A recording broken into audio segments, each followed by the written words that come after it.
when people hear the name Dr. Jack Kevorkian, what they think of is death. Yeah. But I've seen nothing but life coming out of you. You're one of the most alive people I've ever met. Yeah, but they forget that death is a part of medical practice. You know, doctors forgot that entirely. You're supposed to make their life as full as possible. You help them into the world. You didn't in the old days, the midwives did it, and that made doctors angry, taking that business away from them. So they called them witches, and that's why you got the witch hunts.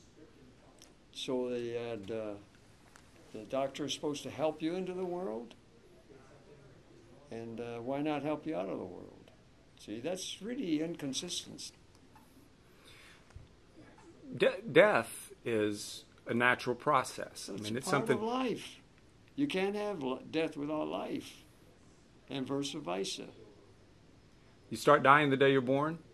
Right then, you start dying.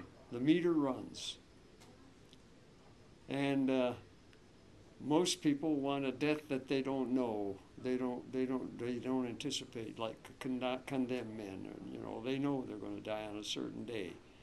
I suppose that terrifies most people, But when you're really racked with pain and suffering day after day, and all kinds of tragedies hit you around you, the war and the destruction in the cities and all this, you get depressed. And then if it's prolonged, then you see that this is not worth it. There are people who say that it's just not worth it. And so they choose to die. There's a lot of pain in this world, and some people go through pain every day. I guess all of us in some way experience pain every day. Yeah. See, you're fairly young, and what's your name? Contrary. Oh, she's almost 20 years younger than me. Yeah. I'm almost 54, so I'm right behind But you look pretty good for your age. I'm hanging in there. Yeah. Thank you. And got socks older than you. I don't mean physically. I mean in general. But what was the rack? What track were we on? We were talking. I said that every day you experience pain. Everybody does. Sure. It's part of your daily routine. Sure. Some people constantly, various degrees. Sure. That's the philosophic school where that is their main point. Are the Stoics. Stoics have no use for doctors. They have no use for anything that makes life painless and tolerable all the time. They take what's dished out to them, what nature dishes out, just like any animal they have to do. See? And we think that men are the only one, humans are the only ones that think of death. We don't know what animals think of. They may be born with all that knowledge anyway. It's just a part of being alive. I was laughing a little bit about how you're now part. Oh, by the way, could you shut that door a little bit? That might be better. And let me take this off of you for just a moment. Sure. We'll put it right back on. The shock to me is in the last year or so that I've been covering entertainment is how much I deal with death. Yeah. Because I can put a story out there about a celebrity dying. Spent my day today talking about the child actor Gary Coleman, who died last month, and the fight over his remains and his funeral and everything. And that will be a very high interest story. Yeah. People are just fascinated by death, aren't they? Especially if it's in a notable person, death of a notable person. But the common, a homeless bum on the street or something, they're not fascinated by that death. In fact, they're rather relieved. Yeah.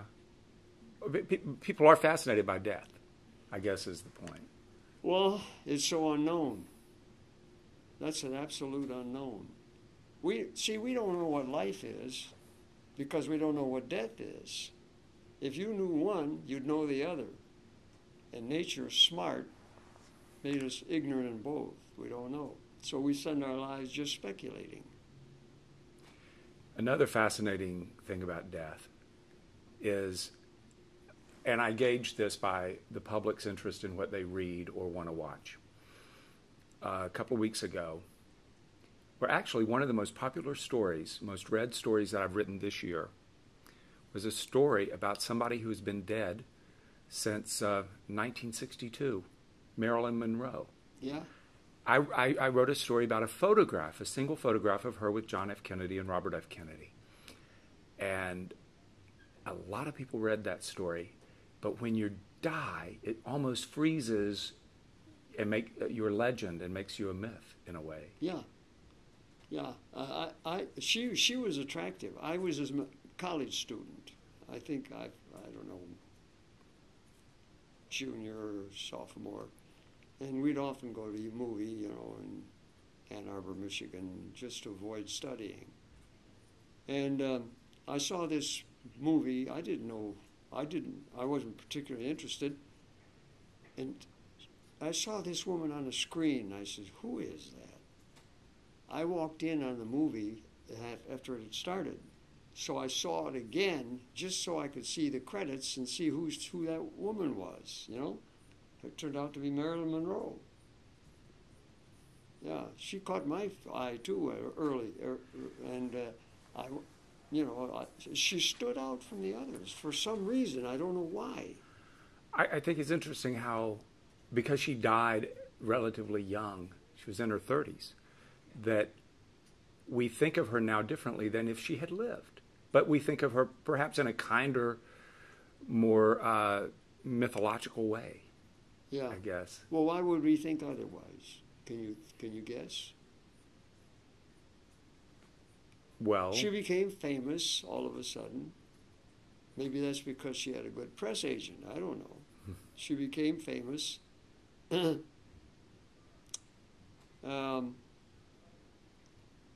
that made her a very interesting person, see. And then the legend developing out of that would be almost predictable. But there are others. James Dean dying so young after, I think, 4 films. But it seems like, you know, they say only the good die young. You've heard that. Yeah. But not, you know, the point I'm making is it just is interesting to me how death actually immortalizes somebody. Yeah. You know, as kids, I often say we used to walk past cemeteries as kids. You know, we were, say, 10 to 14 years old. And we'd philosophize about death, all of us. Kids are interested in that. And that's a big failing of education in this country, is that kids don't study philosophy in junior high school or even grade school. That's that old joke, Jack, that we talk about, that people are dying to get into the cemetery. Yeah, people are dying to get... Well, actually, I can remember when I was in college, I had to take a course called On Death and Dying, you know, about the stages of death. And that, I think, was probably the first time in my life that I actually confronted death and seriously thinking about it. But see, that's one of the big taboos of life, used to be. Mm-hmm. We live with taboos, you know, in our lives, which control us in a way. We're enslaved by taboos.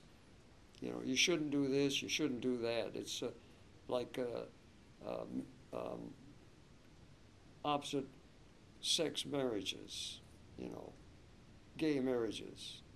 At one time, that was really taboo. Talking of death was taboo, too. And we still have taboos. And the only thing I don't know what will really break it, but the education system is wrong because it just feeds the intellect with fodder. So you memorize things you never use, and you study things you don't care about. You know, you're actually enslaved, and you're condemned 9 months of the year to, you know, losing some of your rights as a child, and the system is, you can't correct it. It's gone way beyond that.